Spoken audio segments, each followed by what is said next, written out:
Hi friends, வணக்கம். Welcome to our channel.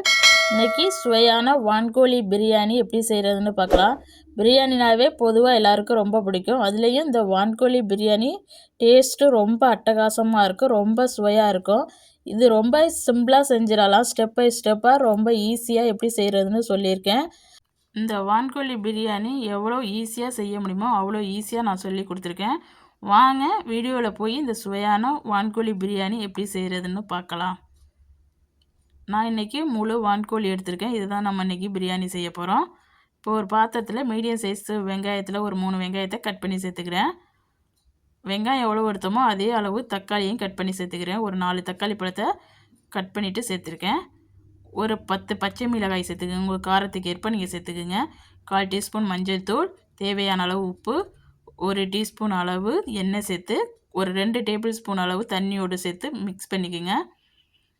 இப்போ இது கூட ஒரு பிரியாணி இலை ஒரு 3 இது சேர்த்துருக்கேன். பட்டை ஒரு 2, ஒரு 6-7 கிராம்பு, 5 ஏலக்காய், 2 அன்னாச்சி பூ சேர்த்துருக்கேன்.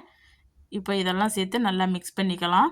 இது கூட ஒரு சின்ன பீஸு ஜாதிக்காய் சேர்த்துக்கேன். பெருசாக சேர்த்துக்கூடாது, இந்த அளவு தான் சேர்த்துக்கணும். பாருங்கள், ஒரு சின்ன பீஸாக சேர்த்துருக்கேன். இப்போ எல்லாத்தையும் சேர்த்து நல்லா கொதிக்க வச்சு எடுத்துக்கலாம். பாருங்கள், இப்போ நல்லா வெந்துருச்சு. இந்த அளவுக்கு வெந்தால் ஓகே. இப்போ இதை நல்லா ஆற விட்டுறலாம். இப்போ நான் அரிசி எடுத்திருக்கேன். நல்லா பாசிமதி ரைஸ் எடுத்திருக்கேன். ஒரு பவுலுக்கு 4 கப்புங்கிற ரேஷியோடு எடுத்திருக்கேன் இந்த கப்புனால். இப்போ இதை ஒரு பாத்திரத்துக்கு மாற்றிக்கிறேன். நான் இன்றைக்கி 8 கப்பு ரைஸுக்கு செய்கிறேன். நீங்கள் உங்கள் அளவுக்கு தகுந்த மாதிரி கூட குறைச்சி செஞ்சுருங்க. அதுக்கு தகுந்த மாதிரி வெங்காயம் ரேஷியோவை குறைச்சிக்க வேண்டியதான். இப்போ இது ஒரு அரை மணி நேரம் ஊற வச்சுக்கலாம். நல்லா கழுவிட்டு ஊற வச்சுக்கோங்க. இப்போ நம்ம மசாலா நல்லா பிரியாணி மசாலா ஆறிடுச்சு. இதை மிக்ஸி ஜாருக்கு மாற்றி நல்லா ஃபைன் பேஸ்ட்டாக அரைச்சி எடுத்துக்கலாம். நீங்கள் அரைச்சது இந்த இப்படி இருக்குது பாருங்கள். இப்போ நம்ம பிரியாணி செய்ய ஸ்டார்ட் பண்ணலாம். நல்லா பிரியாணி செய்கிறதுக்கு அகலமான பாத்திரமாக எடுத்துக்கலாம். இந்த மாதிரி அகலமான பாத்திரமாக எடுத்துக்கோங்க. இப்போ இதில் நான் பிரியாணி மசாலாவை சேர்த்துக்கிறேன். நம்ம பிரியாணி மசாலா சேர்க்குறதோட இந்த மாதிரி ஃப்ரெஷ்ஷாக அரைச்சி செய்யும்போது டேஸ்ட்டு நல்லா சுவையாக இருக்கும்.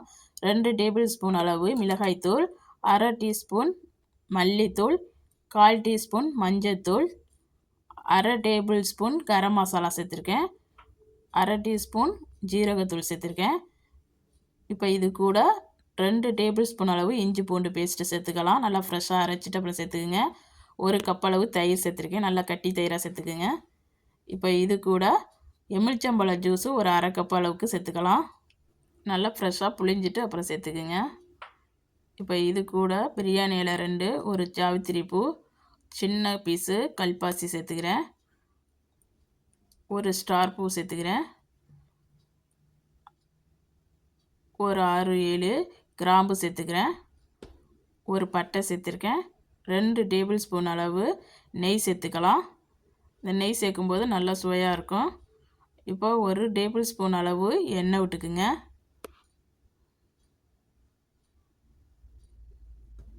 இப்போ தேவையான அளவு உப்பு சேர்த்து நல்லா மிக்ஸ் பண்ணிக்கலாம். நல்லா கை வச்சு நல்லா கலக்கிக்குங்க. இந்த மாதிரி நம்ம ஃப்ரெஷ்ஷாக அரைச்சி செய்கிறதுனால இந்த பிரியாணியோட டேஸ்ட்டு ரொம்ப சுவையாக இருக்கும். பாருங்கள், நம்ம கலக்குனது இப்படி இருக்குது.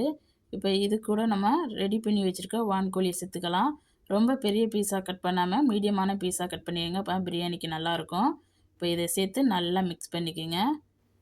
இப்போ இது கூட ஒரு கைப்பிடி அளவு கொத்தமல்லி தழை, ஒரு கைப்பிடி அளவு புதினா சேர்த்துருக்கேன். இப்போ இதையும் சேர்த்து நல்லா மிக்ஸ் பண்ணிக்கலாம்.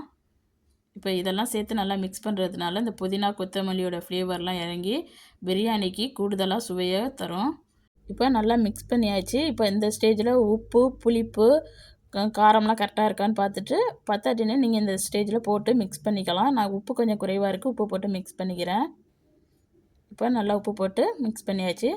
இப்போ ரெடி ஆகிடுச்சு. நம்ம இதை அடுப்பில் தூக்கி வச்சு நல்லா ஹை ஃப்ளேமில் வச்சு குக் பண்ணிக்கோங்க. இடையில ஓப்பன் பண்ணி கிளறி கொடுங்க. கொஞ்சம் நேரம் கழித்து மீடியம் ஃப்ளேமுக்கு மாற்றிடுங்க. இப்போ இன்னொரு பாத்திரத்தில் தண்ணி வச்சுருக்கேன். அதில் ஒரு பிரியாணி இலை, ஒரு பட்டை, ஒரு அன்னாச்சி பூ, 4 கிராம்பு சேர்த்துருக்கேன். அது கூட ஒரு டேபிள் ஸ்பூன் அளவு எண்ணெய், 1/2 டீஸ்பூன் அளவு மஞ்சள்தூள், தேவையான அளவு உப்பு சேர்த்துக்குங்க. உப்பு வந்து ஒரு கல் கூடுதலாக இருக்க மாதிரி பார்த்துக்குங்க. அப்போ தான் பிரியாணிக்கு டேஸ்ட்டு கொடுக்கும். மஞ்சள்தூள் உங்கள் இஷ்டம் தான், நீங்கள் போட்டிங்கன்னா கலர் நல்லாயிருக்கும், அதுக்கு தான் அது சேர்க்குறது. இப்போ தண்ணி நல்லா கொதிக்கட்டும். இப்போ இந்த மாதிரி பிரியாணி மசாலாவை ஓப்பன் பண்ணி நல்லா கிண்டி கொடுத்துக்குங்க நம்ம கிரேவியை. நல்ல வாசனையாகவும் இருக்குது. இந்த மாதிரி ஃப்ரெஷ்ஷாக அரைச்சி செய்கிறதுனால நல்லா டேஸ்டியாக இருக்கும்.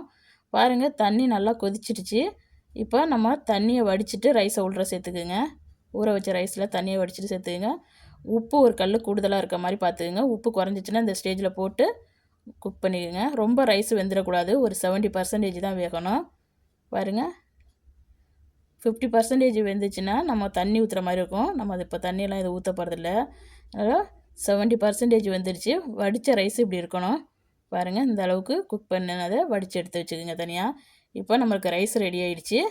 நம்ம கிரேவியும் ரெடி ஆகிடுச்சு. பாருங்கள், இந்த கிரேவியில் இருக்க தண்ணியிலே தான் இந்த ரைஸு வேக போகுது. 30% நம்ம 70% குக் பண்ணிட்டோம். 30% இந்த கிரேவிலே வந்துடும். இப்போ நான் ரைஸில் கொஞ்சமாக கொட்டிக்கிறேன். பாதி கொட்டிட்டு பாதியை வச்சுக்கிறேன்.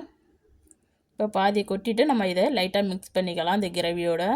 இப்போ இந்த மாதிரி செய்கிறதுனால நம்மளுக்கு 2 லேயராக கிடைக்கும். ரைஸு கலரு 2 மாதிரி கிடைக்கும். அதனால தான் இப்படி செய்கிறது.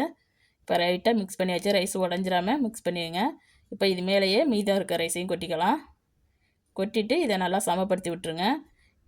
இது மேலே நம்ம இதை மிக்ஸ் பண்ண வேண்டாம்.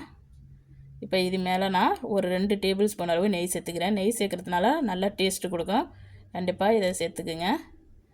இப்போ இது கூட நான் ரெட் ஃபுட் கலர் சேர்த்துக்கிறேன். உங்களுக்கு விருப்பம்னா இதை சேர்த்துக்கலாம், இல்லைன்னா நீங்கள் இதை ஸ்கிப் பண்ணிடலாம். அவ்வளோதான். இப்போ இது கூட கொஞ்சமாக புதினாவும் கொத்தமல்லியும் தூவிக்குங்க. இப்போ இதை மூடி போட்டு நல்லா தம் போட்டு விட்டுறலாம். ஒரு வெயிட்டான பொருளை வச்சுருங்க. மீடியம் ஃப்ளேமில் வச்சு 5 நிமிஷம் குக் பண்ணுங்கள். அதுக்கப்புறம் லோ ஃப்ளேமுக்கு மாற்றி ஒரு 15 மினிட்ஸ் குக் பண்ணுங்கள். ஏன்னா மீடியம் ஃப்ளேமில் தான் இருக்கணும். ஹை ஃப்ளேமில் வச்சிடக்கூடாது. நம்ம தண்ணி சேர்க்கலை. நம்ம 70% வேக வச்சு அப்புறம் சேர்த்துருக்கோம் ரைஸை. அதனால் நம்மளுக்கு தண்ணி சேர்க்கலை. அதனால் அடுப்பை லோ ஃப்ளேமில் மாற்றிக்கிங்க. பாருங்கள், இப்போ ரைஸ் நல்லா வெந்திருக்கு. ஒருவேளை உங்களுக்கு 15 மினிட்ஸில் வேகாட்டினா ஒரு 10 மினிட்ஸு லோ ஃப்ளேம்லேயே வச்சிங்கன்னா நல்லா பர்ஃபெக்டாக வெந்து வந்துடும். பாருங்கள், ரைஸ் எப்படி வெந்திருக்குது, எவ்வளோ உதிரி உதிரியாக வந்திருக்குது பாருங்கள். இந்த மாதிரி நீங்கள் ரொம்ப ஈஸியாக செஞ்சிடலாம். நீங்கள் இதில் தண்ணியெல்லாம் சேர்க்காம ரொம்ப சுலபமாக செஞ்சிடலாம். கிரேவி உங்களுக்கு ஒரு வேளை கூடுதலாக இருக்க மாதிரி இருந்துச்சுன்னா கொஞ்சம் கிரேவியை மோந்துட்டு நீங்கள் ரைஸ் போட்டுக்கலாம். ரைஸ் போடும்போது இப்போ நான் எடுத்தது கரெக்டாக இருக்குது. கிரேவி கரெக்டாக இருந்துச்சு பாருங்கள். இப்போ நீங்கள் அடியிலேருந்து கரண்டியை கொடுத்து நல்லா மிக்ஸ் பண்ணி விட்டுக்கணும்.